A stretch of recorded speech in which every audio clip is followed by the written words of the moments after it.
Hello guys, welcome to my new vlog. तो अभी चल रही है मेरे घर में पुरानी बातें भूत की। मैं बताऊं दोस्तों, मेरे साथ जो घटना घटी है ये बहुत रियल है। हुआ कुछ ऐसा था, मैं हल्द्वानी से बैठा था शाम को 3 बजे बस में। तो बस वहाँ से चली थी और वो यहाँ पे आ गई कश्मीरी गेट। वो कश्मीरी गेट आ गई, फिर मैं अपने घर आ गया। मैं हल्द्वानी ऐसे गया था कंपनी की तरफ से कुछ काम से, तो मैं अपना काम ख़त्म करके आ रहा था। तो उसके बाद मैं मेट्रो से उतरा कश्मीरी गेट पे, ठीक है, सॉरी, मैं बस से उतरा कश्मीरी गेट। फिर मैंने वहाँ से मेट्रो पकड़ी अपने घर के लिए। फिर मैं गया अपना शादीपुर। फिर वहाँ से मैंने ऑटो करा अपने घर के लिए। फिर ऑटो करके मैं अपने घर पहुँच गया। तो मैं टाइम हो रहा होगा, उस टाइम कम से कम बज रहे होंगे रात के 10-11 बज रहे होंगे। तब मैं ऊपर जाता हूँ। ऊपर जाके मैं अपना बैग वैग रखता हूँ, मुँह वूह धोता हूँ।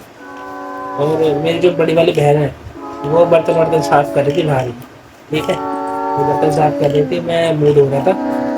तो जब ही अचानक से एक हमारे गेट पे खटखट होती है, हमारे गेट पे खटखट होती है। तो मैं अपनी बहन से कहता हूँ जाके देखने जरा कौन है। हो सकता है नीचे किराएदार रहते थे, शायद नीचे वाला किराएदार कोई छत पे आया हो ऊपर जाने के लिए। तो गर्मी का टाइम था वैसे, उस टाइम दिवाली के टाइम था आसपास का। तो उन्होंने सुना नहीं, वो बर्तन वाले BS थी। तो मैंने उन्हें 2 बार बोला, फिर तब तक मैं मुँह धो चुका था। तो मैंने जैसे मुँह धोया और मैं गेट के पास पहुंच गया, क्योंकि 2-3 बार वो गेट बज चुका था। और जैसे ही एक बार और मान लो गेट जैसे बजा ना, जैसे गेट बजा, तो मैंने वो गेट बजते ही वो मैंने गेट खोल दिया। और जैसे ही वो मैंने गेट खोला, देखा तो पूरे जीने में कोई भी नहीं था वैसा।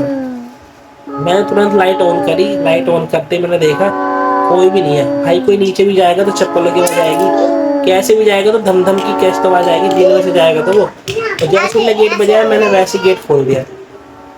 जैसे मैंने गेट खोला कोई भी नहीं था, लाइट ऑन करी तो कोई भी नहीं है।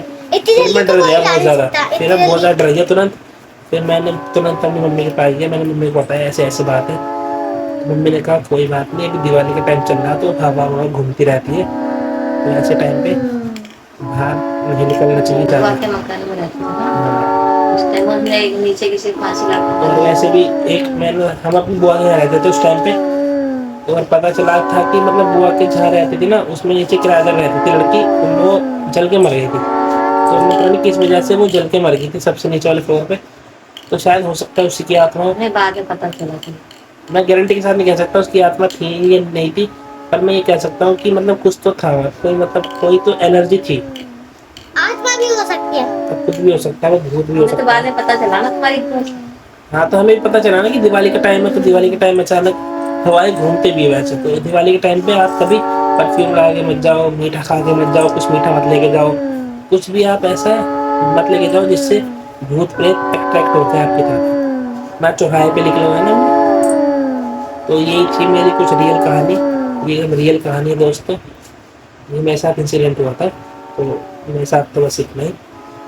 बस आपके साथ कभी कुछ हुआ हो तो कमेंट में बता देना आप भी नीचे कि आपके साथ कोई घटना घटी। गाइस आज के लोग में इतना ही, क्योंकि चाचू की तबीयत थोड़ी सी खराब हो तो इसलिए मैं कहीं बाहर नहीं जा पाया। सो गाइस अब मिलते हैं नेक्स्ट में।